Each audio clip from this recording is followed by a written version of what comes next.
Russos brand family. We are family.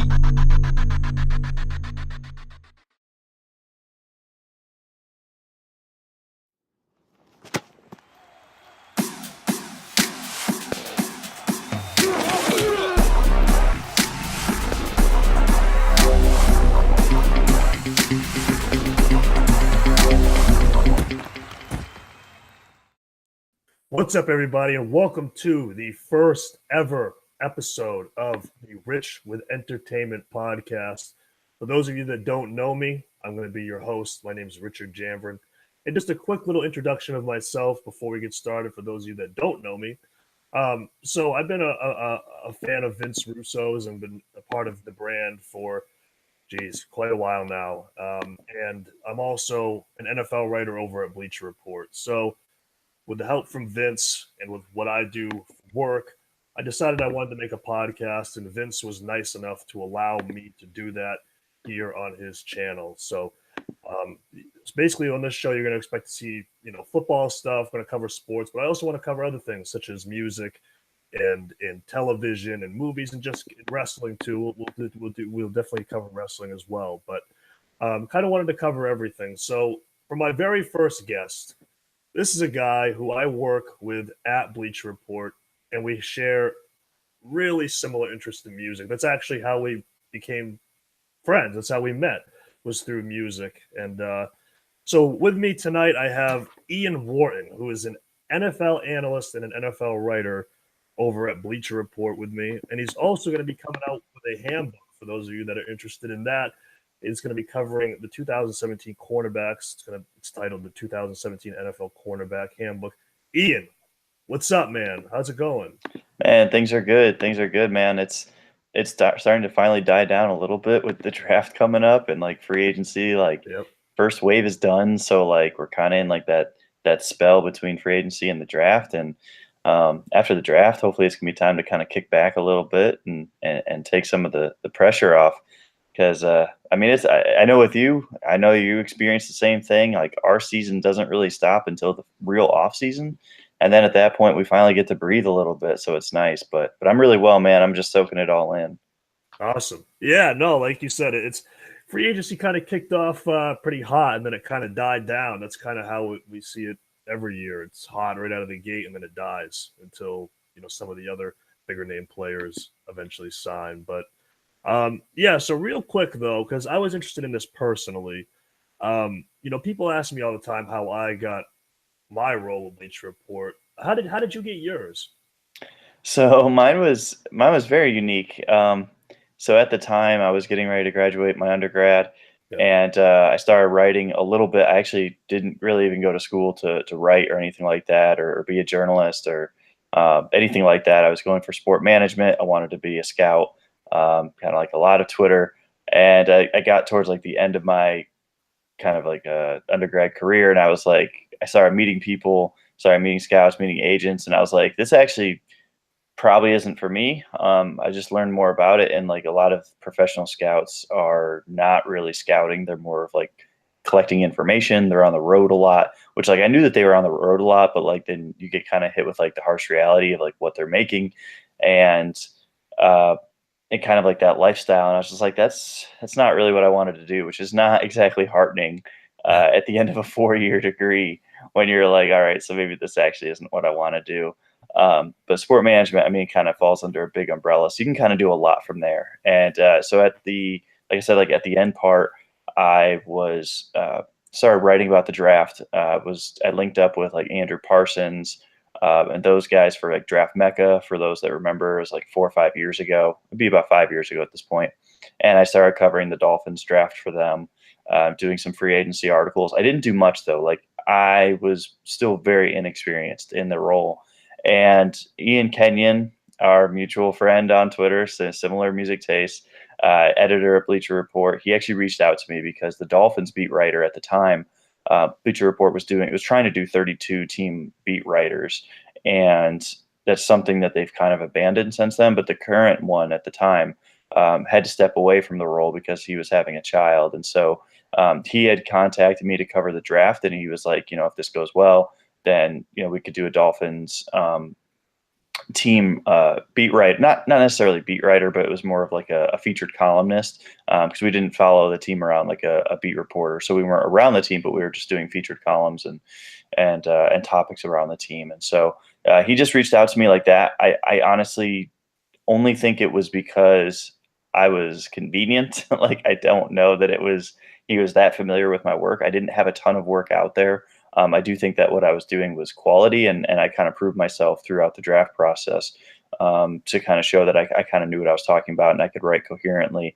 Especially like 4 or 5 years ago, Bleacher Report was in a different spot, where they were taking different type of contributors, or they were trying to get away from that, and be a little bit more of like a professional site. And so I think it was just right time, right place for me, to cover the team that I did, and also to kind of have a little bit of cachet on draft Twitter at the time. Like, I wasn't a total unknown. And so I think that helped. And so I just tell people it's hard because, like, I don't have the best advice for people because it was a different time. Like, that was almost 5 years ago. So, like, the company was at a different spot than it is now. We're still independent contractors too, so it's a little bit different. It's not like, I'm not full time, so it's a little bit different than maybe some of like the big writers. But I try to give my perspective and just say that, like, you literally never know who's reading your work. You don't know when the need arises. There's never really a posting that's just like apply here. It's more of people just reach out to you. And I think that applies to pretty much every sports site that you're looking for. Like, I'm sure like the Ringer and sites like that, like, they don't have a posting. They reach out to you and they offer it to you. So for aspiring writers, I would just say, be very thorough in fact checking and kind of double checking your spellings of people's names, stuff like that. Like, it's really easy to overlook that stuff, but it's worth the small time that it takes to self-edit and then let your editors fix it. But hopefully your editors don't have to fix too much. Yeah, it's funny you say that because that's how I got the Bleacher Report too. I have people ask me all the time, and I just I don't know, I was sitting on my couch one night, Ian messaged me, and he's like, "Hey, you got an email? I want to offer you a position." It was for fantasy at the time. And at that time, I had known Ian for a little while. We had talked back and forth for probably, like a year or so. It was just about music and stuff like that. And I was writing here and there for these other sites or whatever, just kind of doing something. But I had been writing about fantasy football for years at that point, just for fun. And it's interesting because it's funny how you mentioned there's no really place to apply, because that's true. Like, I didn't apply. I just kind of fell into my lap, and that was almost 3 years ago for me.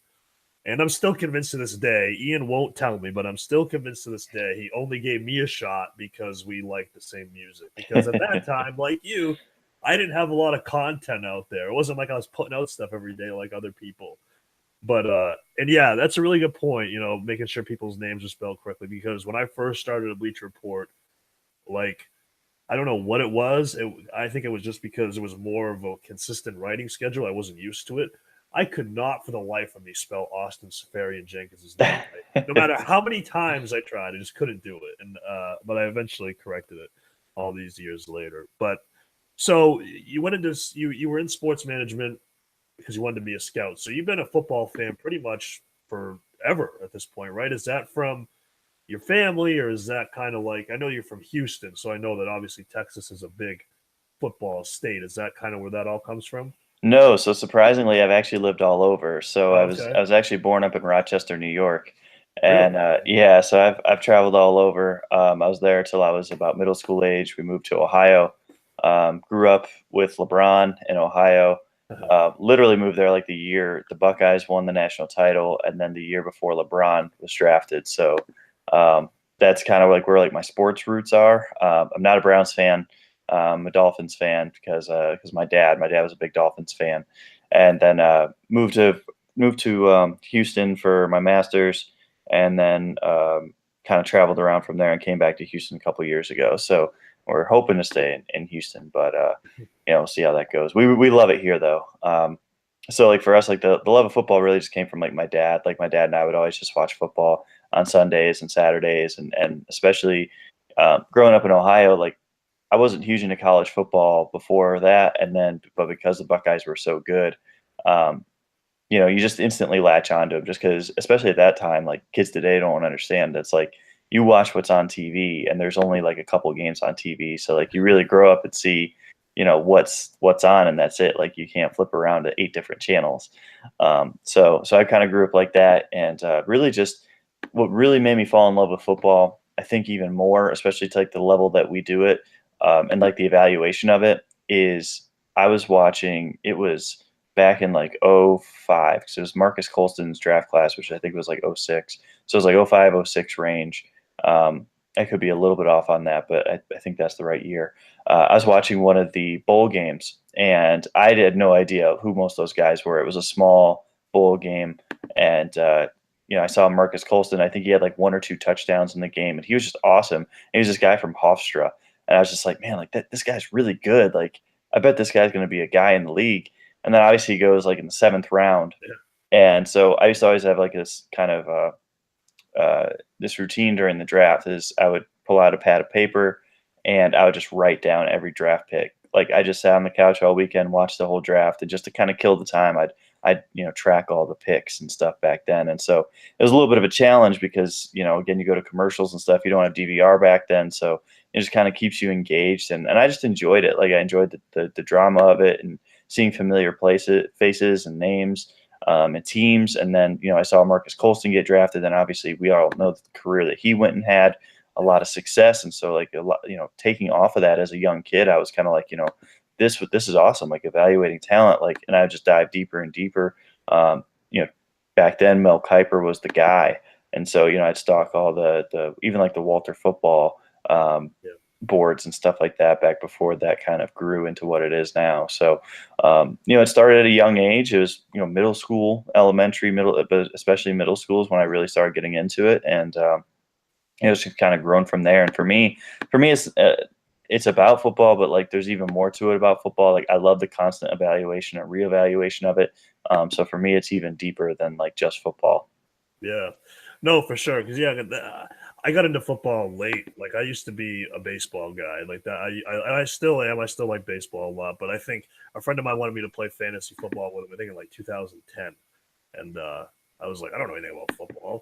And, Wow. Yeah, and 2010. Yeah, so actually, was it two? It was right around 2010. It was later, much later than a lot of people would expect. But and then they kind of went from there. But so the other thing I wanted to ask you about too is because I don't know if you have the same deal like with your inner circle of friends and whatnot, but I know for me, like the type of music we like, which is, we like heavy metal or hardcore, punk, or whatever you want to call it.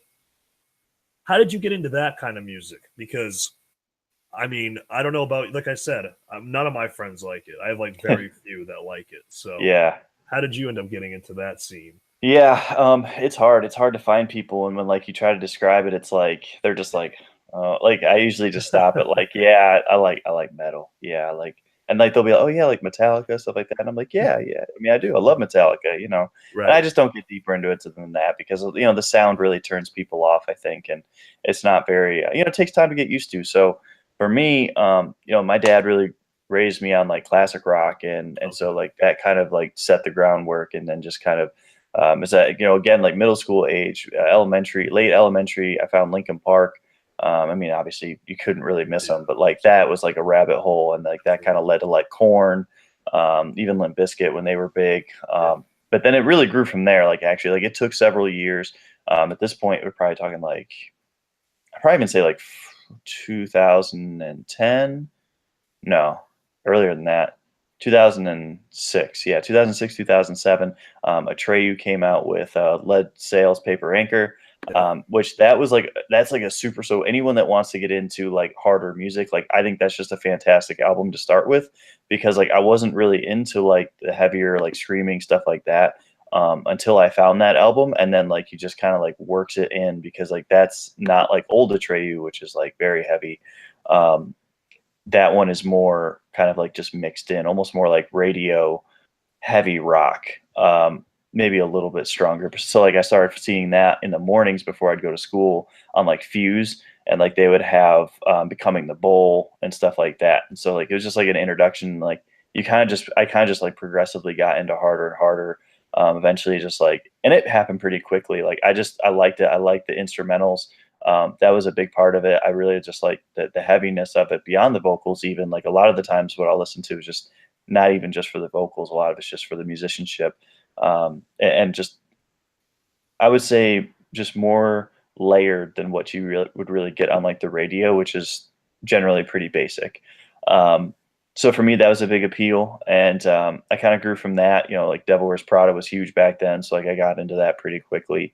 Asking Alexandria at the time was, you know, they had just coming out too, so like that was kind of like my intro to everything, and then from there it just kind of just, you know, grows like a wildfire. That's so funny you say that, because I think we've had this conversation before. I think you're a few years older than me. How old are you? I will be 27 next month. Yeah, so I'm 25. So you're a little bit older than me. But yeah, no, I pretty much, it's so funny. Like, it's just like looking through a mirror. Like, that's the exact, like, for me, it was Linkin Park. You know, I remember Faint off of what album is that? That's off It was the second one. Yeah, the second one. Yep. I can't remember the name of it off the top of my head. Meteora. Yeah. Meteora. Yep. Yep. That, Avenged Sevenfold, Yep. The Black Parade, Atreyu. And like when you said Atreyu, I was like, yeah, man, like that's exactly like them. Like that was like my cross from, you know, kind of like, you know, the Avenged Sevenfold stuff. And then I got into Atreyu. I was like, oh boy, here we go. Yeah. Yeah. Once you start dipping in, especially to like their old stuff, then like if you can get into their older stuff, then it's like really like the world's open to you, because like if you're good with that, then really a lot grows. I'm trying to think who else was really big at the time. Under Oath, bands like that, and like that's where like our age difference probably shows a little bit, because even if you go like a year or two older than me, those guys were into like the real OGs of like metalcore and stuff like that I didn't really get into, like Alex is on Fire, Alisana, bands like that. Like those were even just a tad older than me, and so it was a little bit different. So it's just kind of funny, like high school years actually do kind of show in that sense, but as we get older and like out of school, where it's like, you know, friends with like people 10 years older than me, but it's just kind of funny like how those experiences work out. Yeah, I think the other band for me was Trivium way back in the day. Okay. Yeah, they were another band that lured me. But I know that we've talked about tattoos, because obviously I know that we can't see any of them on you, but I know that you do have quite the collection of tattoos. I mean, I got my arms here. Yep. To see. But I know that you have an Of Mice and Men tattoo. Yeah, there you go. Yep. I know you have an Of Mice and Men tattoo. So how do you feel about the new album without Austin being on it? How do you feel? So I haven't even listened to the new one, to be honest. I gave Restoring Force a chance, and I've heard this one's better. But for me, with Shayla and Austin off it's not Of Mice and Men to me. To me, it's just a different band, and I kind of wish they would just change the name. I don't think it's bad. It's not the same band. Men. And they were like another one of those bands where it's like when I broke through to that music, that was one that I was just instantly drawn to. And so like for me, it's very strange to see them live, and it's very weird to listen to them, considering like their first two albums, which were just like, and like seeing them, like I remember seeing them in like a 200 capacity show, and it was just like incredible. Like it was 1 million followers on Twitter. Yeah, and it's like, and that's great for them. I'm really happy for them. It really sucks what happened to Austin. Shayla's off, and I haven't heard from him in years. I don't even know what he's doing. But for me, it's just not the same band, unfortunately. So I see why people like them. It just, for me, it's not the same. Yeah, it's funny because just in case you were like a huge fan of it, because I hadn't listened to it yet until today, and I went and listened to it today just in case, so I could like actually talk to you about it. But now I feel a little bit. Now I have the knowledge here. I will say they do have one song. I downloaded one song off it that I really liked. It's Instinct. So if you check that out, you might like that. But no, I feel the same way, man. And you know what Austin's doing nowadays, right?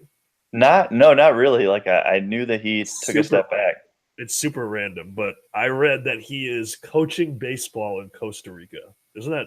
So I knew he was in Costa Rica, or at least I knew that he had been in Costa Rica, which is weird because I just remember reading an article about it. I had no clue that he was still there and coaching baseball. Isn't that super random? So weird. But, like, I don't know what these guys do, because like I know a lot of these bands, like I saw like Periphery, that they have to get like full-time jobs. So like I don't know how bands in this scene really make it. Like I don't think there's a lot of money in the scene.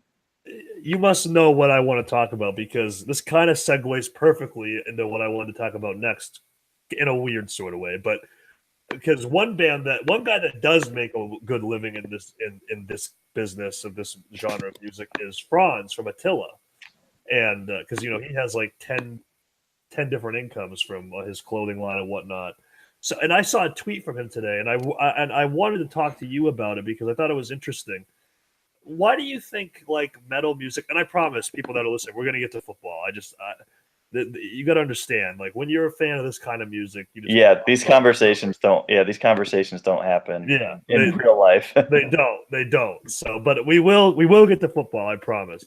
And Ian will educate me and you on a ton of stuff. But why do you think it is that like the kind of music that we like is looked at as like, the kind of music like, oh, I used to listen to that when I was in high school when I was emo. Now I've grown up. Grown up. Why is it associated with that? And whereas like Franz, he mentioned in his tweet, people in Europe still like listen to metal like it's on the radio, like they listen to it no matter what. But like, why is it looked at like that here, you think? Yeah, I don't know. I think just like the social stigmas are kind of rooted in just how people are raised, and kind of they look at it as like a rebel phase, and maybe it is. I don't know. I can't speak to their life experiences. Right. I think a lot of what the music that we listen to is dealing with are issues that don't really just stop at like the end of middle school. I think that there's a deeper meaning to a lot of it. So maybe it's just, more than surface level issues that, you listen to songs on the radio and like, yeah, there's catchy stuff and like, there's some good songs on the radio, but like a lot of it is very mindless. A lot of it's just kind of, nod your head along to it. And then it's like, okay, and you just kind of forget and like you kind of turn off your brain for that time. It's part of probably like a bigger discussion about like conspiracies and kind of like stuff like that. Like I like those type of philosophical discussions about like kind of like how we're taught in school and stuff, and to kind of be more like obedient. And like I think that if you're willing to kind of open up your mind and kind of be very reflective on yourself, for me that was kind of like my draw to it, is that like you can kind of find a song or an album that kind of deals with whatever you want it to deal with, even if it's like Franz, like you mentioned, like if you want party metal, that's there. Like they are very good at it. It is vulgar and it is hilarious. Like if you read some of their lyrics, my God, it's literally hilarious. But there's also stuff that, can make you cry, and it doesn't sound like it would make you cry, but I mean, it's some deep stuff. So like, to me, that's the draw. I've heard that a lot though. Like I've seen that a lot where like people are like, oh yeah, like I used to love listening to so-and-so. And it's just like, well, why did you stop then? And so I don't know. I think that I think people just hit different stages of life, and they have their own expectations for what they should be doing at that point in life, and kind of fitting in. And there's the societal kind of stages that you feel like you should be hitting. Whereas, I'm probably going to be like, 50 years old and still be like the same rocker dude. Like I'm gonna still wear the same stuff to the shows and keep going to shows. I mean, like, I told you, my wife and I went to over 30 shows last year. This year we're on pace for like the same amount, which part of that is just Houston having like everything come through it. You're lucky. I'm in the woods here in New Hampshire. You know what I mean? I don't have nothing. We are, like, seriously, like Houston is like literally gets everything. I highly recommend it. It's cheap to live here. If you can deal with the heat, that's the only thing. You just have to be able to deal with the heat. But there's no real estate agent. No, but but I'm just saying, because we made the plunge unknowingly, and it's just been amazing. So, but yeah, I don't know, man. That's a good question. I would like to ask people that stopped listening to that stuff, like kind of what their takes are. Well, it's like you said, like for me, like I grew up, with my dad leaving, my mom being in prison and drugs and whatnot. So definitely that music helped me cope with all of that. But,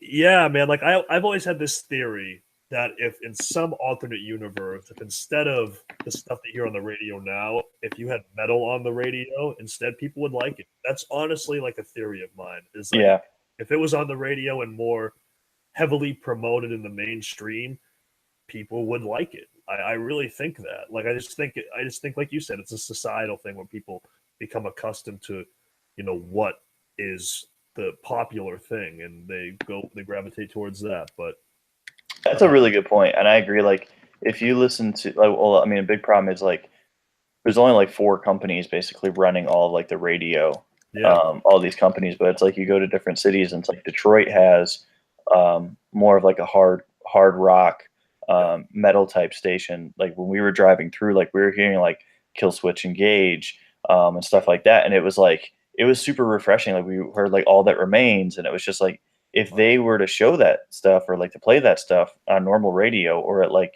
sometimes even in Houston they'll start playing that type of stuff after like 9 o'clock. But it's like I don't understand when it's like iHeartRadio is linked to all of these conglomerates and they know what people are listening to. It's like you can't tell me that like they don't have the data to show that like that type of music is listened to. It's just I don't really get it. I think it's almost like a fear thing with some of these companies. I don't know, because it's it's not traditional. But I mean, metal's been around since the 80s. Like it's not like Pantera, when Pantera came out, they were gigantic, and they were one of the first bands to do that. So it's just, I don't know if it's just the stigmas about it, but it's very interesting. Like I would like to read a lot more about it and really find out more information about it. By the way, you mentioned All That Remains. Fall of Ideal is probably the best metalcore album ever. But anyway.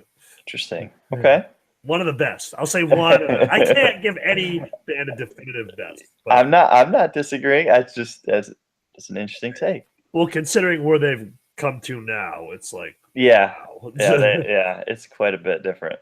Yeah. All right. Well, now we'll transition to football, because that's probably what people wanted. They're probably like, "Who the hell are these bands?" I don't know anything about this, but so I know that you're coming out with the cornerback handbook, and I guess my question is, why cornerbacks? Why did you choose to go down that road? Is it because no one else is really doing it, and you kind of wanted to monopolize that market, so to speak, or did you just have a fascination with cornerbacks? Yeah, so I'd say it's a mixture. I've always kind of been drawn to like the cornerback position. I do think that there's a lack of solid analysis around the position. Generally, we talk about just like interceptions, passes deflected, touchdowns given up. And I don't think that those are necessarily like passer rating. Like I can't stand like passer rating allowed. I just think passer rating in general is kind of just a very fluky number. It's more of a unit that kind of encapsulates how the whole unit performed, not just the one player. Right. So for me, it was like going back into school, like I was kind of looking like, what's my angle? Like what's a way to kind of find like my own unique voice? And for me, it was cornerbacks, and I didn't really see anyone evaluating them a certain way. And like, I kind of looked at the position differently. And so at the time when I was trying to get into scouting and like how I would meet people, because at the time we had, at Ashland University, we had Jarvis Pendleton, who ended up getting drafted and played for the Colts. We ended up having another guy. We ended up having Adam Shaheen drafted last year, obviously to the Bears, but like I wasn't there at that point. But we had Pendleton there, so like I would meet with I would see like agents, and I would see scouts, and so like just kind of like picking their brain. And so I was trying to work with the coaching staff a little bit. And Ashland's coaching staff is awesome, and just kind of like talking with them a little bit. Like I didn't do much in depth because I got started too late.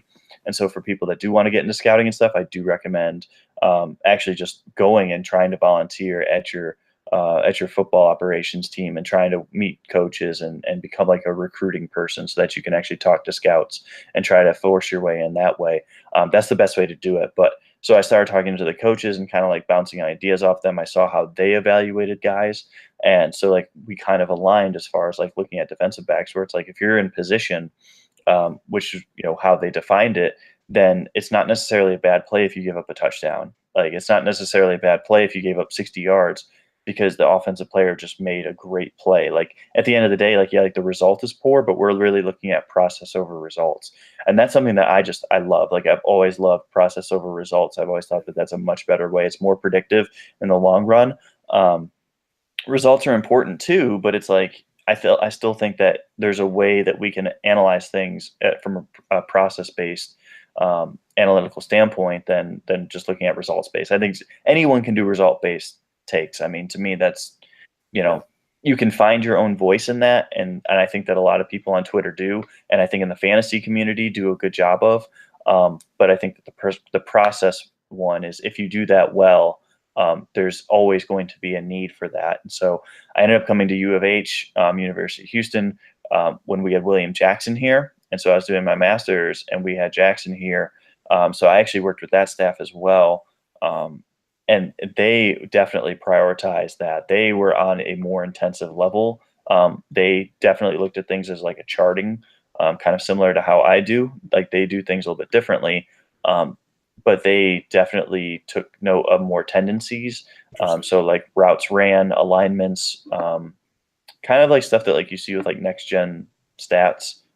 They were way ahead on that. Like, they were doing that years before that was ever born. So I kind of, a lot of it was just taking it in from those coaching staffs as far as like how to present it.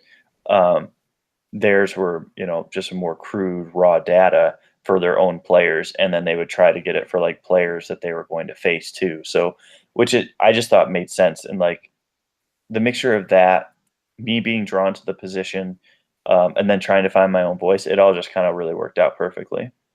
Yeah, cool. Yeah, no, that's interesting that that you mentioned that the Houston coaching staff was doing that, because like I wasn't too sure like how colleges kind of did it, so that's kind of interesting.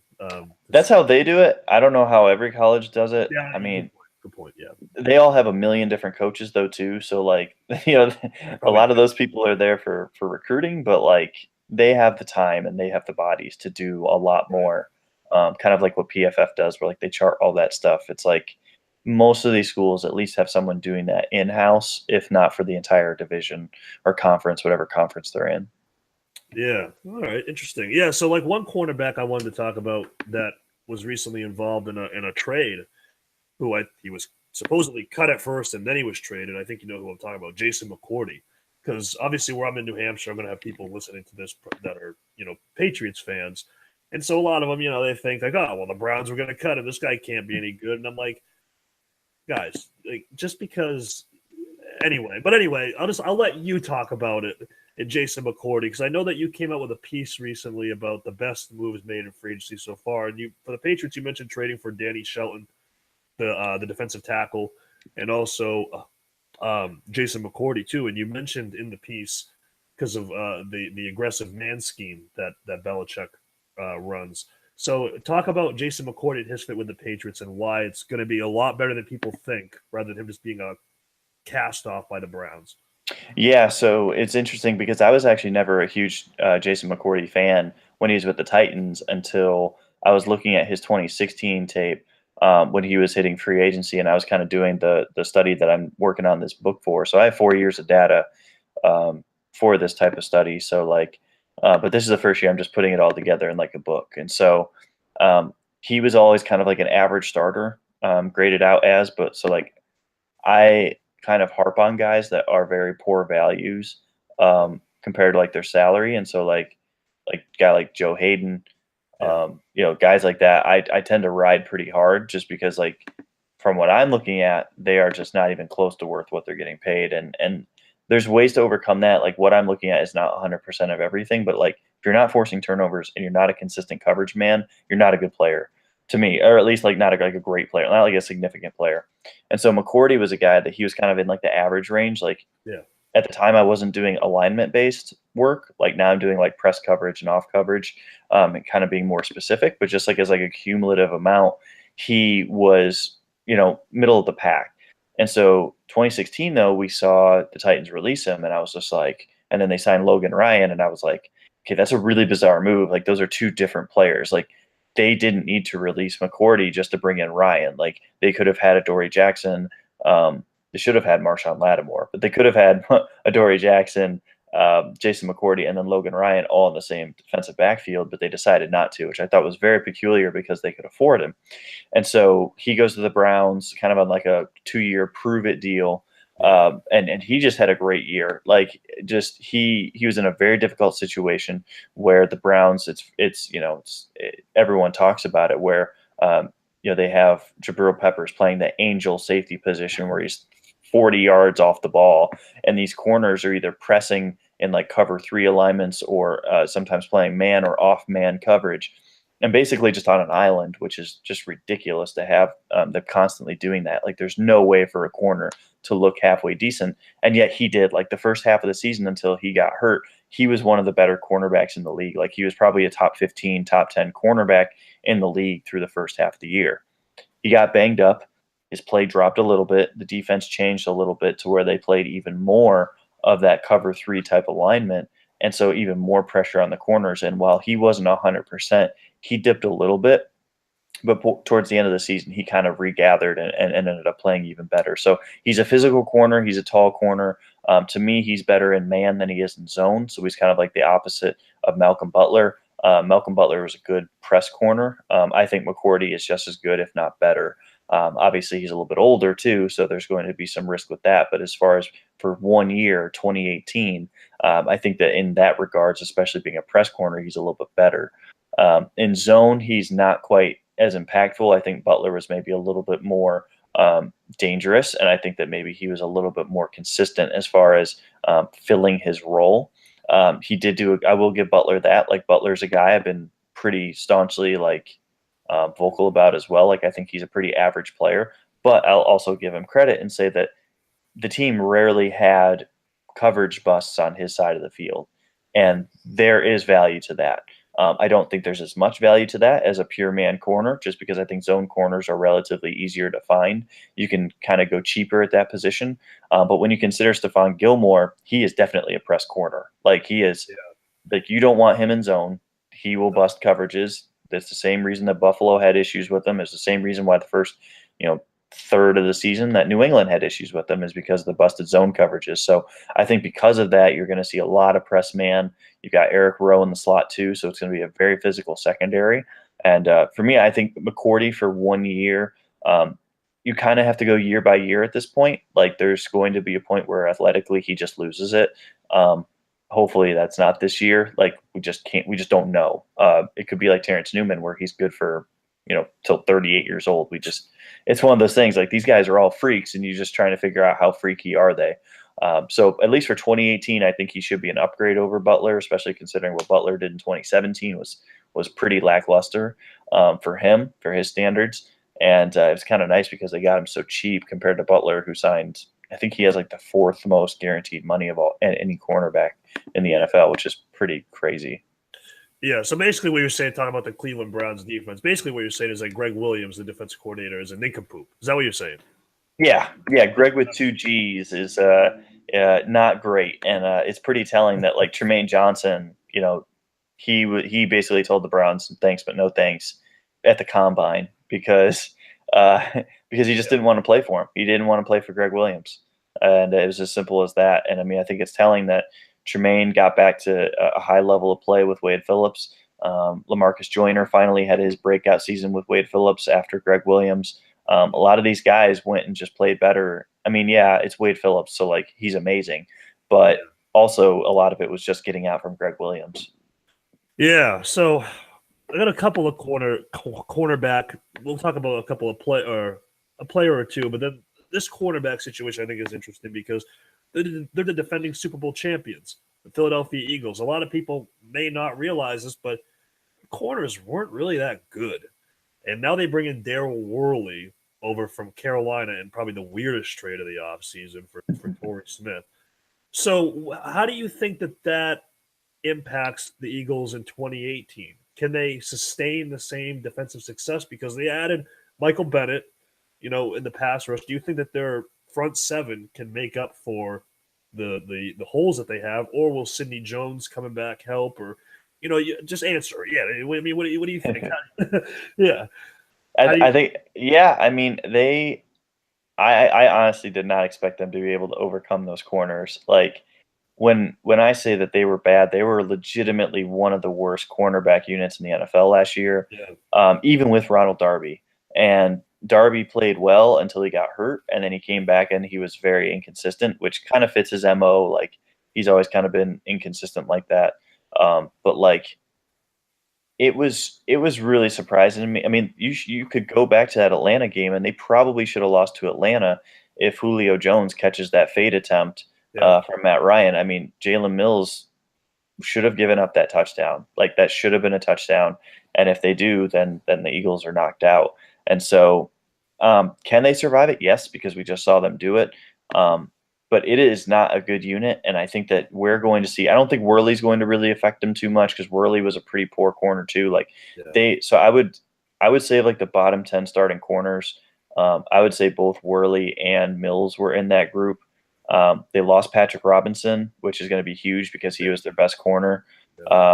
He goes back to New Orleans, and he's going to be in the slot there, which is just a much better fit for him. I don't really know how they're going to replace Patrick Robinson. Maybe one of these guys just slides into the slot. Jim Schwartz is a great defensive coordinator too, and like you mentioned, like their front seven is so good, and their safeties are so good too. Like that's the thing is like their only weakness is at corner, and they try to make up for it by playing a lot of zone, playing a lot of off man as much as they can, giving as much safety and linebacker help as they can, and it works. Like there are opportunities for offenses to hit big plays, but they just can't because they don't have time. And if they do make the throw and they're off, those safeties are so good that they can help break up passes. So it's a really good job of covering for weaknesses. They do a good job of staying cheap at the corner position.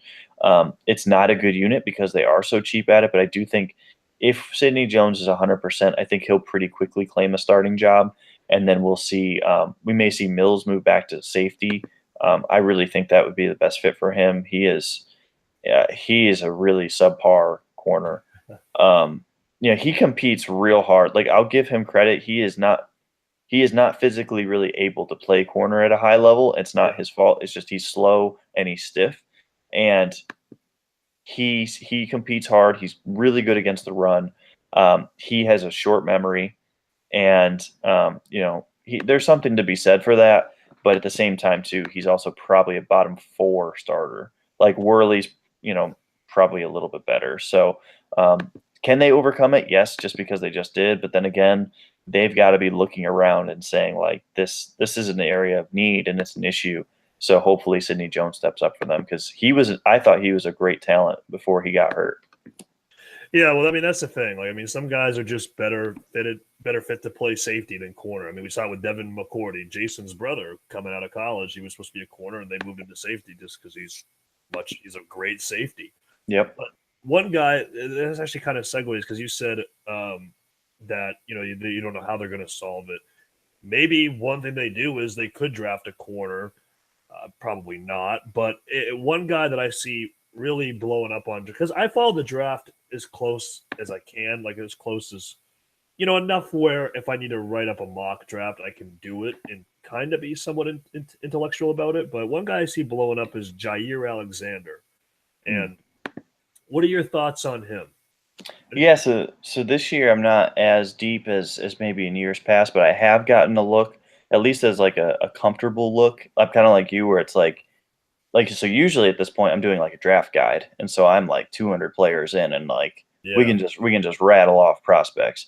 Didn't do that this year since I'm focusing on this corner book. Honestly, I think there's so much draft coverage. I had to take a step back. That I had to be like, you know what, this market is flooded. But I'm still looking at guys because, these conversations happen and I still want to be able to talk about guys. And plus, I watch every Saturday too. That's what I do all day Saturday in college football. I'm charting quarterbacks. I watched every Louisville game because of Lamar Jackson, which was a pleasure. I feel really bad for people that didn't watch him and enjoy him in college because, man, he's just fun. Like, if nothing else, he was fun. Yeah. But yeah, so Alexander, he's interesting. Like, I'm always a little weary about smaller corners. I'm always a little weary about off-ball corners in college because, like, if you can't play a little bit of press in college, chances are you're not going to be able to play press in the NFL. And right now, you have to be able to play a little bit of physical press just to disrupt offenses, if nothing more. You don't have to be great at it, but you have to at least be somewhat competent in it, because if you're a disaster in it, you're going to be exposed pretty quickly. Alexander's a guy, he was injured for a lot of 2017. His ball production wasn't great. He had a phenomenal combine, but he's also light, and he's also not like the most play strong. Like, I would say his play strength is not great. So I worry about a little bit about his frame as far as like what he can add to it. I don't think it'll keep him from being a great player, but like you look at like the full package and you say like are we just getting a very skinny, great athlete, almost in a sense of like Trey Waynes? So like Trey Waynes was a lot more physical in college at the line of scrimmage, but his body is very limited for what it is. Like he's tall, he's slender, he's a little bit stiff, but he's a great straight line athlete. It's like Alexander's not quite that stiff. I think he's much more laterally explosive. And I almost wonder if teams are going to put him in the slot at times because of that. And so I don't really know how he's going to be used in the NFL. And like he's good enough, I think, to be used in a variety of ways. If you look at Vernon Hargreaves, I think he's a better prospect than Vernon Hargreaves probably was, but I was also lower on Vernon Hargreaves than most people were. Like I thought he was a day 2 guy. I would probably put Alexander in like that same range, which the day 2 guy doesn't necessarily mean you don't take him first round. That just means that you're probably year 1, you're kind of tempering expectations to say like he needs to improve his fundamentals. He needs to improve his balance, especially if he's going to be pressing. Like Alexander is basically a blank canvas, I think, when it comes to pressing, and that's going to be a process for him to learn that. He's got the athletic tools to become a good one if he can play a little bit stronger, if he can add a little bit of weight to his frame.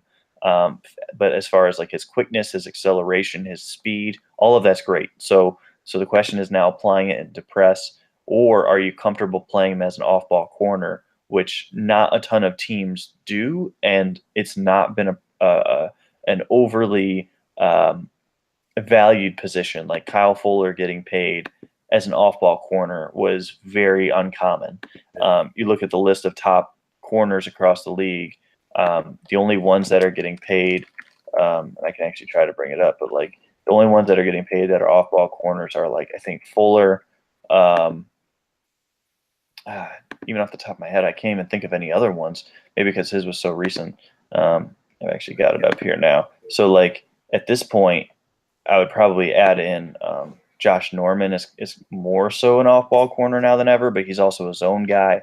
AJ Bouye is kind of like 50-50, but he can press though. That's the thing. It's like he can press.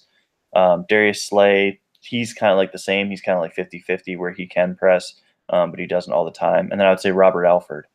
He's a guy that he can do both, but he's probably a little bit more off-ball. So that's it. Like of the top like 15 or so 20 corners, you're not getting many off-ball corners. So like where are you taking that in the draft? And I would say, it's not like you're talking about Jason Verrett. Like when Jason Verrett came out, he was kind of like a similar physical profile to Alexander, but he was also extremely experienced in press, and he was a dog. He was like an absolute monster in press coverage. So good prospect. I'd say in this class, you need to be running a very specific scheme for him, which you can say that for almost any corner, but like him and Josh Jackson are 2 guys that like they're going to have to go to the right opportunity. They're not quite the talent that I think can overcome any situation. Because that's funny. Like you mentioned Kyle Fuller. I was a little surprised when I saw the Packers paid him all that, and the Bears obviously matched it. I was a little surprised by that, but at the same time, it's like number one, it's the Packers and Ted Thompson, so be that as it may. But I was a little surprised by that too. But I thought it was good though. I will say that like I'm a big Kyle Fuller fan. It was just kind of crazy because like he came out of nowhere to do it, and but he had a great year. Like his only subpar game was against Devontae Adams in Week 13. That was a big game that I think everyone points to, but it's like, but he was also great 15 other weeks. So, and it wasn't like he was awful that game. Like Devontae Adams got the best of him, sure, but like that's the NFL. That's Devontae. Like it's gonna happen some games. But he was really strong all season. His ball production was great. He was consistently in position. I would say last year he was a top 4 off-ball corner last year. So like, oh wow, okay, yeah. So like I think based off of that, for sure, my only issue and concern with it is the injury history. The injury history is obviously terrifying with him. To basically miss 2 years, and he that's kind of surprised. Yeah, like that. It made sense for the Packers because they have so much money to spend, and they kind of need to spend it with Aaron Rodgers right now. But at the same time, I liked it, but there is that risk. We may be sitting here a year from now saying, crap, Chicago's kind of screwed now because they invested so much in them. So I know that your book isn't out yet, but who is one corner that you can kind of pinpoint to that people may think he's just not that good, but he's actually a lot better than people think? Um, I would say, let me actually bring up the data here. Um, I would say that probably my top guy. Boy, I tell you, Trevor Williams was really good last year. Really? The second corner for the Chargers. I actually think if I was them, I would maybe consider trading Jason Barrett because he was that good. Casey Hayward, even his teammate, like a lot of people Yeah. talk about like top corner in the league, and like they don't mention Casey Hayward. Casey Hayward to me was the number one corner in the league last year. Like he Yeah, he was was he was really good. phenomenal last year. But Trevor Williams was good. Like if you want to talk about like above average number two, I think Bradley Roby is really really good. I think he's going to be a guy like people are going to be surprised how well and how quickly he takes to Aqib Talib's position. I don't think he's going to have any issues at all, slotting in as the number one player. I'd say I think Trey Waynes gets a tough break, man. Like especially from Vikings Twitter, Oh yeah. like they give that guy a hard time, and I think he's a pretty solid player. Kind of like Trevor Williams, where like he's ideally a number two guy, and you want to have him in the right role. Like you don't want to kind of overestimate what he is. But in the same vein, like at his role, I think he's very good. When you're across from Xavier Rhodes, that doesn't help. That's true. That's very true. That also kind of factors into it. Another guy, I'd say Morris Claiborne was really, really good last Yeah, year. he was. He Like really was. for him to sign a 1 year, $7 million deal, I thought that was crazy. Now again, injuries, that's clearly a factor there. Like that's a big reason of it. But that being all considered, he had a really solid season last year, and I think the Jets are going to have a pretty sick corner rotation next year. Yeah. So there's just a few things that are going on in free agency that I wanted to touch on. Sure. So Ndamukong Suh, where do you think he goes?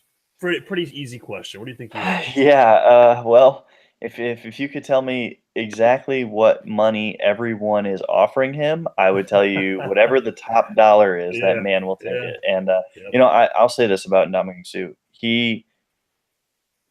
From what I've heard, the guy was nothing but a great class act in Miami. The coaches, that I had talked to the defensive coach on that staff who had nothing but praise for him, that said that he was everything that they asked him to be. I think he's still a phenomenal player. Oh, he is. Yeah. I hope he goes to either the Saints or the Rams. I would really love to see him go to the Rams just because him and Aaron Donald on the same defensive line would just be unfair, completely unfair. I think the Buccaneers are not involved in it, but they should be because if I was them, I'd be the same thing. Gerald McCoy and Ndamukong Suh on the same line would just be just filthy. But I think the Saints are really interested. I don't think he's going to pick them because I don't think they have the money. But the Saints would be really a nice spot for him. I'm going to guess and say the Rams because I think they can offer the right blend of money and situation for him. But if he wants to just go with the money, then I think the Titans are the team that have kind of been linked toward him the most, and I think they easily have the most money of those teams, if I'm not mistaken. Yeah, they have a ton of money. That's the guy because I've been writing, different pieces throughout free agency about, predictions of where so and so go. And the Titans have been my team all along. Especially they just released Sylvester Williams, and they have like over $40 million. I'm like, Oh yeah, this is the team that can land him. I mean, yeah, that's a crazy money. Yeah, they can go out there, they can throw, anything. they Yeah. can basically throw like $17 million a year at him, but they can guarantee it too. And like that's going to be the big key is because he's 31, I think. If you can guarantee him 2 years plus some of that money in year three, I mean, it's going to be tough for someone to beat that. And realistically, he plays so many snaps because he's a workhorse. Yeah. Like it's a good value for a team, but like it's also you kind of have to justify paying that much money to a guy that's going to be like 32 and 33 because that's where the Dolphins just basically looked at it and said like for us it's just not worth it. And they were right because there's no way he could have lived up to that contract. Yeah, no, I think that's what you do with Sue. I think you give him a contract and you front load it, and then you get ready to part ways with him in 2 years or so from now. Yeah. Yeah, that's exactly what you do. Another free agency move that I thought was I don't understand this at all. And I mean, don't get me wrong, I'm still a believer in Dante Moncrief, but why do you give him almost $10 million with another $2 million in incentives, but don't franchise tag Allen Robinson? Why do you do that? Yeah. The only thing I could think here is that they just didn't. I will say this: I know that he was not the beloved guy in the locker room. Really? Okay. Yeah, like, and I'm not saying he was disliked, but he wasn't Breaking news. like, for example, Marquise Lee is loved in the locker room. Yeah. Like, he was someone that they consistently could rely on to be, for that team. And so I don't think Robinson had that same presence. And I think that when they evaluated things, they said, for whatever reason, maybe his medical on Robinson, I don't know, that maybe that came into the factor a little bit, but maybe if Robinson was viewed the same way in the locker room that Lee was, maybe he would have stayed. That being said, that still doesn't justify the Moncrief contract. That contract was horrible. That I cannot imagine. I cannot believe that they gave $10 million to Dante Moncrief coming off of 2 bad years, or two poor and inconsistent years. I won't say bad, but I honestly, it's baffling. It's one of the worst contracts this offseason for sure. Just a horrible overpay. I just don't understand that one at all. I thought he was like a $5 million player. Yeah. That's perfect range. You give him 1 year, $4 to $5 million, low guarantees, so you can even cut him in camp if he gets hurt again. And that's what it is. You got to prove it. You give him the prove it deal. They gave him more money than what Alshon Jeffrey signed for last year. That's what I mean. That's unbelievable. Crazy how that happened. That's why I mean, you mentioned the locker room stuff. I mean, that could be it. But then, like you mentioned, medical. Moncrief's been that's been his whole career. He's just been dead on the sidelines his entire career. So I just thought that was, when I saw the $2 million, not only did he get $10 million, but then you get a potential $2 million in incentives, which, I mean, let's be real, he ain't gonna reach that. I mean, there's just no way. But say he does, you'll be paying him $12 million when you can pay Allen Robinson, who's a great receiver, like $3 million more bucks on a franchise tag. I was just like, I don't get that at all. But yeah, no, I get it. It's, there wasn't, I don't think, a ton of too many weird stuff, because I did an article that was like the worst free agent overpays, or like the worst decisions. And honestly, once I got to 7, I was like, all right. I know you had Ryan Grant. Yeah, Ryan Grant was going to be one. Yeah, that was going to be number one. But I got to I know I put Jerick McKinnon on there as 10, but that really didn't bother me. That contract is easily, they're going to get out of it in 2 years. It's not that big a deal. But the ones that were bad, Jacksonville had DJ Hayden and Dante Moncrief. Those were terrible deals. There's just some here and there that were just no concept of value relative to the market. And then we saw better players go for cheaper later. And it's just what were you guys doing? It's so bizarre. DJ Hayden, he's a journeyman. The guy's a journeyman. Yeah. It made no sense to to sign him, and you let Aaron Colvin go, who I'm not an Aaron Colvin fan. He's another guy that I'm kind of subpar, kind of mediocre on. I don't think he's subpar or anything, but I don't think he's anything special. And maybe I'll be wrong on that, but I know DJ Hayden's a Houston guy. I don't want to get you any. No, but he's been a bust. He'll be better in the slot, I think, because he was better in Oakland in the slot. But he's not $7 million a year good. He's veteran minimum good. I don't understand it. I don't really know what these teams look at. It was a really strange offseason for the Jaguars, with all their decisions. To get Norwell is great, but then they turn around and then they make decisions like that. So I'm just I have no clue what they're doing. Honestly, the way I think they look at it, and I don't know if I can say this or not, but whatever. So I'm on the breaking news team with Bleacher Report, and that's one of the things that I do. And basically what happens is they send you a Google Docs document and they have all these different assignments. And there's like, I don't know how many writers that are affiliated with it. And as soon as it gets sent out, people it's like a mad scramble, and you sign up for different articles and whatnot. And they have different money associated with them, whatever. I think that's what teams do in free agency. They just see a list of players and they just run towards them just like chickens with their heads chopped off because they got to sign somebody. Because, I mean, I know that obviously they're in their roles for a reason, but there's so many signings and trades and stuff that I see, and I'm just like, do you guys watch the sport? Like, I don't understand. But no, I hear you. It's sometimes really crazy, and it's just like, man, like I sometimes I got to go back and watch, and I'm just like, it's like I got to refamiliarize myself with that guy because I didn't think he was that good, but maybe I was wrong. So, speaking of a trade that just went down, we got a few more football things, and then we'll start winding down here. The Jets and the Colts, they make a trade. The Jets trade up from 6, they go to 3. They give a 2? They're both a second-round pick. They traded a few picks. I remember that. I can't remember. Yeah, so two second-round picks this year, and then a second-round pick next year. Yep. What did you think of that trade? I guess there's two different ways to look at it. You look at it from like the process, and then you look at it from the results. I would say I don't mind it. I think that some people will say it's lazy to say that it doesn't matter as long as you get your quarterback.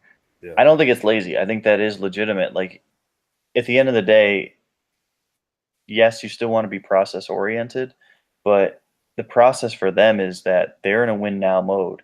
This is a team that wants to win in 2018. They kind of need to. I think that even though they were better in 2017 than what we all expected, Todd Bowles could be coaching for his job next year. Yeah. The GM could be coaching for his job next year. They need a quarterback. Like, yes, they got Teddy Bridgewater, and that's great. Yes, they got Josh McCown back, and that's great. I'm a big Teddy Bridgewater fan, but like, we don't know what he is. And if they walk away from this draft without a top-fledged quarterback, and then they bring in, let's say, Mason Rudolph, I mean, Mason Rudolph's probably going to be trash in 2018. He's probably not going to be ready for the NFL next year. He's going to need to sit. He's going to need to learn. And then, so what happens if McCown and Bridgewater get hurt again? And now you're playing Mason Rudolph, and he looks like Bryce Petty as a rookie. Like, then they lose their jobs. So, like, you got to be aggressive. And at some point, like, if the other teams weren't willing to trade, I don't think the Giants are willing to trade. And if that's the case, and the Browns, we know they're not going to be willing to trade from number 1. You kind of just have to do what you have to do. And yeah, it stinks to give up 3 second-round picks to move up 2 picks, but they're now, or 3 picks, but now they're guaranteed to at least get one of their guys. Yes, they don't know which quarterback is going to be. Yes, that's risky. Is it the best process ever? Maybe not, but they also took a competitor off of the board. They also made it impossible for the Buffalo Bills to trade up much higher than them. Maybe the Bills can get to number 2, but they made it really, really difficult for them to get that high. And so, overall, I like it for the Jets. I would probably give it like a B+. Now it depends on what quarterback they take, because it will be quite hilarious if they traded up for Josh Allen, especially if they took Christian Hackenberg a couple years ago. I will say Allen is a better prospect. He's more accurate. I think that he has a better feel for the game. His flashes are much more translatable to the NFL, but I would also not touch. He looks the type. Yeah, he looks like a prototype.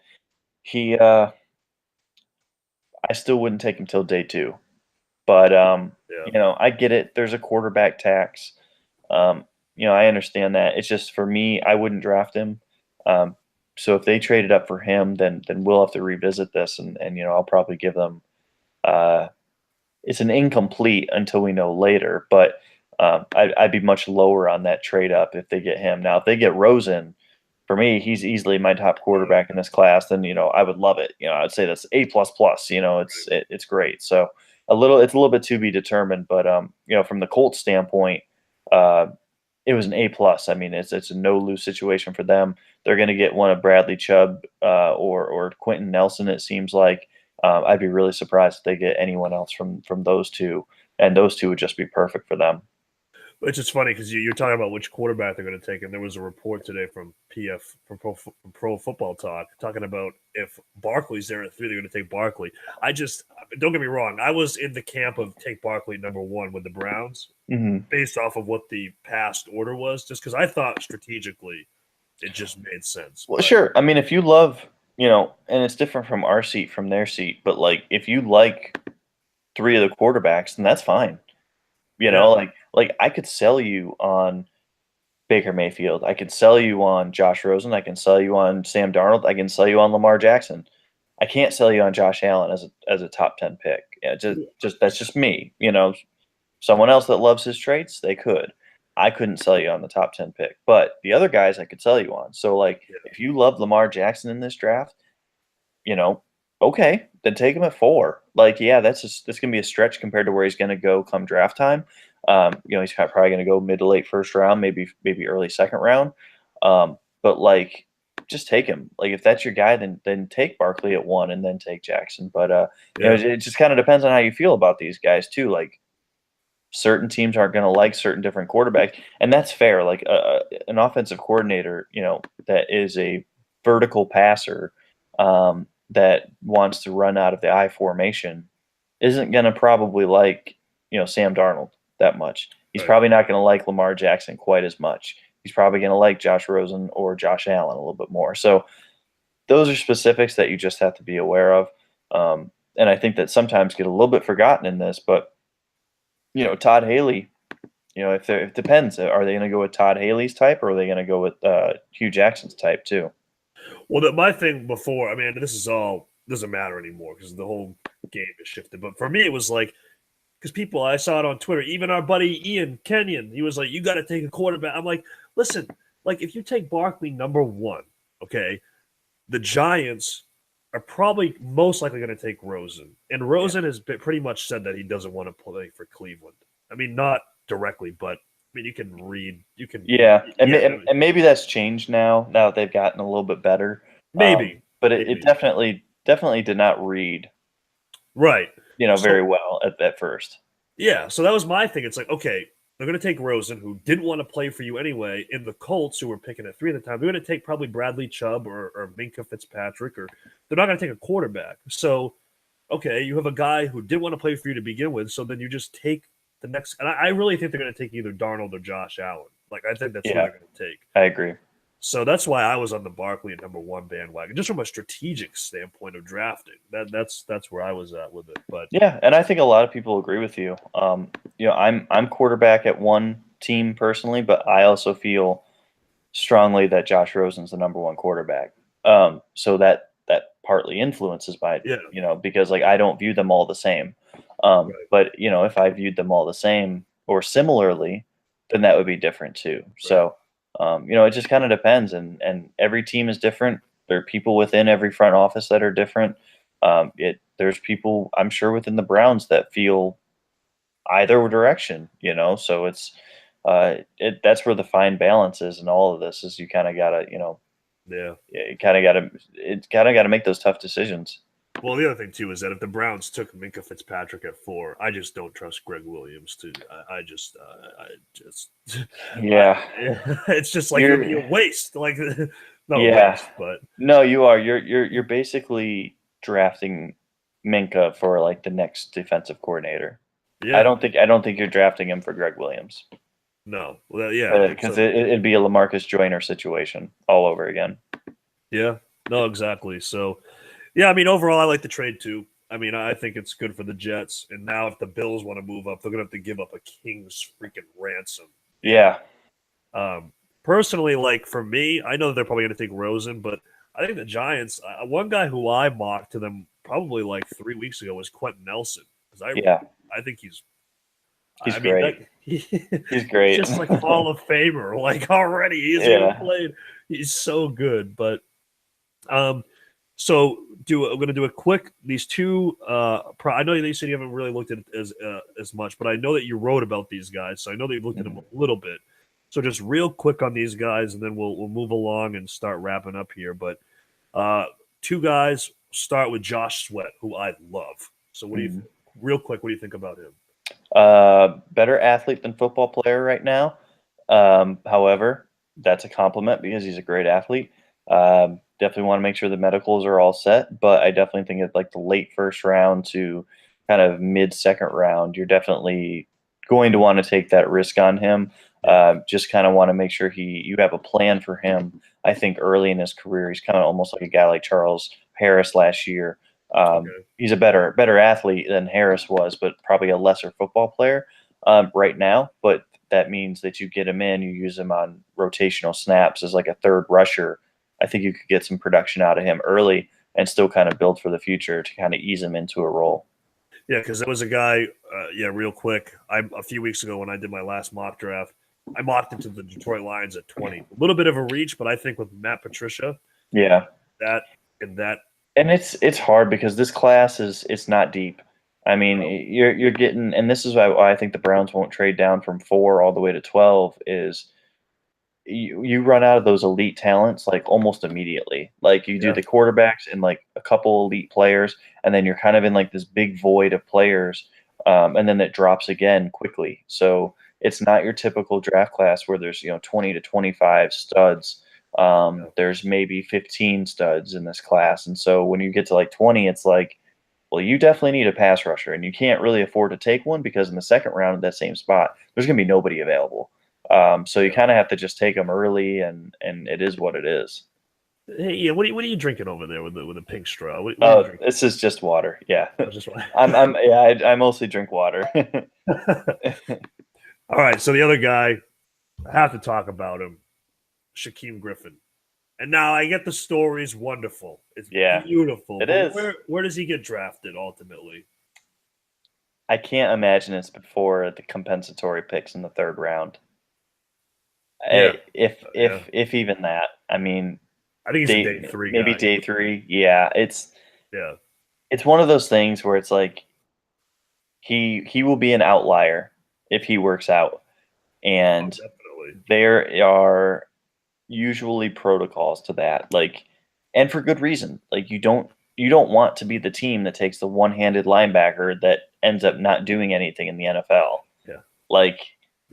It's a real threat. Like it looks terrible on you if you miss him and miss on him because it's like the weakness is obvious. Like it's clear as day, and like it is real too. Like he has real weaknesses on the field because of that situation. Absolutely. So you don't really know where he's going to play in the NFL. You could say maybe rotational edge rusher, maybe like weak side linebacker where he's just chasing guys. Yes, he's going to give you value on special teams. Yes, he's going to be a leader in the locker room if he can, maintain what he did in college as far as that leadership. You're not going to really count on him as a rookie to be a leader, but that special teams value and backup linebacker role is usually like late day 3. So you kind of have to have some plan for him to be bigger than that and be better than that role. Maybe because it is a kind of like an injury shortened draft. It's lacking a little bit of talent. Maybe you do push him up into like the 4th or 5th round. Everyone's rooting for him. That goes without saying. We all know it's a great story. I'm probably not taking him until, compensatory picks. And then at that point, you really start considering him. I think that it is a very real conversation that if he did not do what he did at the combine, he may have gone undrafted. So, definitely. And maybe he still does now. Like, I don't think he will, but it wouldn't shock me. It honestly wouldn't. The film is pretty good, but it's also the reality of the situation where, I mean, honestly, yeah, no, exactly. I mean, honestly, like for me, if I drafted him, I would have him in it on special teams and as a rotational pass rusher, just to be totally safe. At first. And in like, I'm sure that he, coverage and whatnot. Man, I'm telling you, if I drafted him first year, I would not risk him in coverage too much. I just wouldn't do it. It wasn't and it wasn't really his role at that much at UCF either. So like, there's a lot to consider there. It's not like, and he's not like he's coming from the SEC or Big Ten either. He's coming from an AAC school, which I covered them for a year for Optimum Scouting with Eric Galco and them. Like, it's a good conference, but there's a difference. Like there is a jump in competition. So it's going to be, it's going to be a great story. I hope he's picked. I'm sure he will be picked. It'll be the story all over NFL News and ESPN that on day 3 of the draft if he's still on the board. But I wouldn't get my hopes up. Like, I would love to see him be a top 50 pick because he's got that type of story. It's just not the reality of it. Yeah, and for those that aren't aware, Shaquem Griffin, he's a linebacker from University of Central Florida, which their Twitter account, they'll make you think that they're, the number 1 team in the nation. Yeah, they're national champs. Yeah, they don't stop. But yeah, he has one hand. Literally, he has one hand, and at the combine, he ran like, what was it, like a 4.38 40, 4.37, something like that. It was something, 227 pounds, or it was ridiculous. It was absolutely nuts. But all right, man. Yeah, so we're gonna be winding down here now, Ian, and like I know that you had mentioned before that we'll cover a little bit of wrestling because this channel is Vince Russo. I'm not sure if you're familiar with Vince Russo or not, but he wrote the Attitude Era for WWE, the majority of it in the late '90s. So you said that you had watched wrestling back in the day. When did you watch it? Oh man, so I don't think I missed an episode in like 10 years when I was probably from like it had to be from like 2000, probably like that 2001 to like 2011. I would say, okay. Wow. yeah. Wow. So like I would loved it. I really did. I loved it. Okay. Grew up on WCW, WWF, into WWE. Loved playing the video games. Just I was totally in it, man. Yeah, I was totally in it. And then I started working during high school, and I started working a lot, and then worked throughout college, and then so it was just one of those things where I just really wasn't home to watch it anymore, and just kind of fell out of the loop. Some of the superstars kind of fell out of it that I was familiar with, and so just got kind of pushed to the side. I did actually watch the Raw 25th anniversary episode though, not long ago, which was pretty cool. Yeah, I was going to ask why you stopped watching, because I mean, for me, it's like I didn't watch it for a really long time. Like I watched it probably. The last time I probably watched it was when CM Punk was first coming around, and then I got back into it because of my son. We're actually going to WrestleMania. He loves it. Oh, nice. Yeah, me personally, I think the product is just horrendous at this point. But I noticed a dip. I noticed a dip. I thought that and it's hard because growing up, they had such characters. Like, I don't know that it's fair. Yeah, man, like these are people with like real charisma, and it's like it wasn't just The Rock. It was like just like random dudes like Eddie Guerrero. Like those guys just like I think like your average personality was more comfortable in that scene and in that environment. Yeah. They were more comfortable with promos, they were more comfortable kind of showing some personality throughout matches, and I can't make broad sweeping statements as to now. All I can say is from when I stopped watching it, it wasn't as enjoyable. And shortly after I know that they extended Raw to like 3 hours. Yeah. For me, that was just too long. Like, good Lord, 3 hours is a long time. Because see, I'm a guy. I admire the wrestling business, and like, see, these are things that like I really wish that they would listen to. Somebody like you who used to watch but doesn't watch anymore. You mentioned characters. You mentioned the length of the show being too long, because now everybody likes the quality of the match. And that's all they care about. They don't care about characters, and I think that's what makes wrestling. That's what made it fun. It was so fun back in the day. Exactly, and that's why I started listening to. The guy who runs this channel, Vince Russo, he was with WCW back in the day. He was actually WCW World Champ. Wow. And he was a writer, and he wrote the Attitude Era in the late '90s, and like that was his thing, storylines and characters, and I really gravitated towards his style of wrestling, and that's why I was a fan of his. But see, that's awesome. I was hoping you'd say that, because that's what it is nowadays, man. It's a lack of characters, lack of storylines, and that's what makes wrestling wrestling. It's like, at the end of the day, it's a fake fight. If you want to watch fighting, go watch UFC. You know what I mean? Yeah, and I still have close friends that watch it, and they'll say the same thing, that they kind of echo you. It's just where it's like there are parts of it that are enjoyable, but it's just missing certain things, and it seems like they really don't listen to the fans. Like it seems like they do like the opposite of what the fans want, and you can't do everything that the fans want, but like. Right. if the fans are telling you, hey, like we're tired of, John Cena, for example, or whatever, it's like all right, then maybe we shouldn't, write this character in, force him in so much. Like I just think that there's some things that it should be fairly obvious to them with like the feedback. I think they have a hard time building new stars too. Yeah. I would say for me as an outsider, like Cena, I know who Roman Reigns is. I feel like he doesn't have any personality. And I could be totally wrong on this. This is total outsider. I love like this. Yeah. I still recognize Randy Orton. Yep. I have no clue if he's still a regular.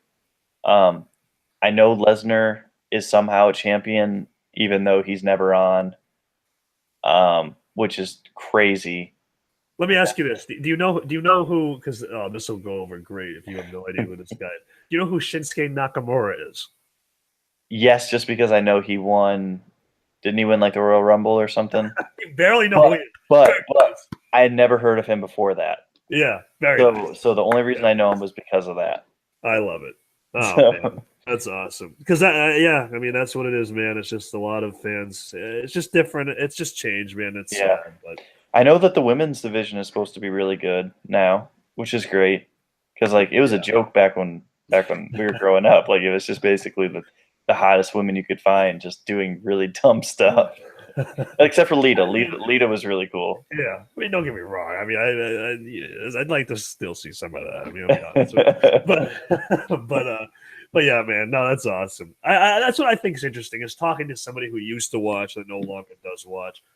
I wouldn't mind. Yeah, I wouldn't mind getting back into it. It's just with time constraints, it's just like I already feel like I can't keep up with everything my wife wants to watch on TV and stuff. So I'm just like whatever. Yeah, I mean, I watch it because my son likes to watch it, and I also like to look at it from a creative angle. Like I really like thinking of it creatively. Like that's where I look at it. But makes sense. Yeah, exactly. So, but before we get you out of here, because we're going to stick to the theme of the show, which is entertainment. You mentioned shows. Like, what's one TV show that you've watched or you're watching that people are going to watch? I love Gotham. So we don't watch. We don't want. In fairness, we don't watch a ton of shows. Like I don't watch Game of Thrones and stuff like that. Never seen it. Yeah, this the thing with like there's so much rape and stuff in it. I'm not really into that. I didn't even know that, but yeah, there's like a bunch of like that, and I'm just But Gotham is super good. So like I really like Batman. For some reason, like the last year and a half, like I've watched like a ton of Batman stuff and played like the Batman video games, which are really good. Like that's why I played them. But like Gotham is really good. So like if you're at all into like the Batman universe, they do a really good job. The characters are great. The actors are great. That one's really good. And we watch like a lot of like documentary type of stuff. So we've been watching a lot of like the Waco stuff on that. So like there's been a lot of Waco series and stuff like that. So like and we love Live PD. Live PD is like the best show. So I like that show too. Listen, man, I like Maury. Okay, I love Maury. Yeah, it's just my thing, man. Whatever your drama is, it's all drama. Just even sports, it's all drama. That's right. What about three more real quick. Movie. What's a movie that you've seen or that people are gonna see? It's a little bit of an older one. Ex Machina. Okay. I love Ex Machina, so I feel like that's kind of an underrated one. I know you're gonna go. I know what genre of music you're gonna go here, but an album and a song. One song, one album. It doesn't have to be from the same album, the song, or whatever. It can be two totally different things. Okay. Let's come back to that one. All right. Just because I want to look it up. That's all right. You look it up. I'll talk while you look it up because that was it. Now we're gonna. All right. So yeah, guys. As we wind down here, thanks for watching. I really had a lot of fun with this, and we're gonna be back next week. Of course, we'll be back every Tuesday here on the Russos brand family channel. And also, I'll help out Vince a little bit. I'm sure that if you're watching this show on this channel, you probably are subscribed to the Realm Network to see all of Vince's shows live on video. But if you're not, go over to russosbrand.com right now. You can get a free month through the end of March right now. And then after that, it's less than $1 a week, $3.95 a month. You get all the shows a day early. You get Lions, Tigers, Bears, and Disco, or as they like to call it now, Lanes, Toys, Bros, and disco, if I got that right. You get that on Friday as opposed to Monday. So go over there and check that out as well. So, all right. Did you find it? An album and a song? I did. So I'll go with the album. It's gonna be both same band, nothing more. So it's not nothing too heavy. We actually went and saw them a couple weeks ago. They put on a great live show, a lot of energy. The props that they use are really fun. Let 'Em Burn is the single off of that. The stories we tell ourselves. Right here, yeah, I have that song right here, my phone. Yeah, like I remember listening to it when it first came out, but then like it got put on the back burner for a while, and then we went and saw them live, and it just reminded me like, oh, like they're a really good band. So they're more of like a mainstream rock band, so people want to check them out, but they have a little bit of edge to them too. So maybe like they're a little bit of a gateway band for some people that maybe want to get into a little bit heavier rock. Yeah. All right. So that was the song, or was that the album and the song? So yeah, we'll do the album and the song. The stories we tell ourselves is the album, and the song for Let 'Em Burn.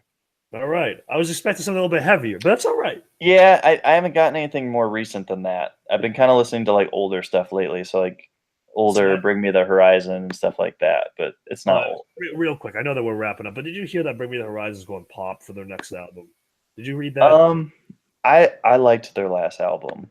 No, they're going like totally pop. Totally pop? I hadn't heard that. Yeah, they are. For this next album, they're going totally pop, which I just yeah. I liked I liked the last two that they did because I thought that they were Sempiternal was definitely more of a mix, and then That's the Spirit was definitely more radio rock, but I still liked it because it was kind of gloomy and kind of like the similar message still, even if it was a little bit different sounding. Yeah. I like his voice a lot, but that's disappointing to hear. Yeah. I like heavier tones and heavier vocals, like not even just sounding, just like heavier lyrics and even more like a more traditional sound. I think that's okay. Like I think there's room for that, but I'd be really disappointed if they actually went pop. That's what I read. That's what I read from like the site is going to be totally pop. But yeah, no, I've been on a. I know that you're not a huge fan of them, but I've been on a Muir kick lately, and then also Ice Nine Kills. My son loves Ice Nine Kills. Okay. Yeah. I've never really listened to them. Like I'm aware of them, but I've never really listened to them. And I know it's like one of those things. Like I know I need to. Yeah, their album, Every Trick in the Book, they have like some symphonic stuff. Like I don't know if you've ever heard Flesh God Apocalypse, but they got some of like those symphonic. Well, yeah, it's got some like symphonic stuff mixed in. And the whole album is based off of literature, like famous literature, like Dr. Jekyll, Mr. Hyde, and The Exorcist and stuff like that. They have songs about that. So it's a really interesting album, and like the music's just badass. I mean, but all right, man. Cool. Well, I'm gonna let you, yeah, definitely. Well, I'll let you plug away, man. Give us your Twitter, whatever you want to give us. Tell us about the book, where we can find your work. I know it's on Bleacher Report, but sure. Yeah, go ahead, plug away. Yeah, so at NFL Film Study is the Twitter handle. If you want to find my work, you can just Google Ian Wharton Bleacher Report. My sports writer profile will pop right up. You can also go to my Twitter profile, and there's a direct link to all the articles that I write.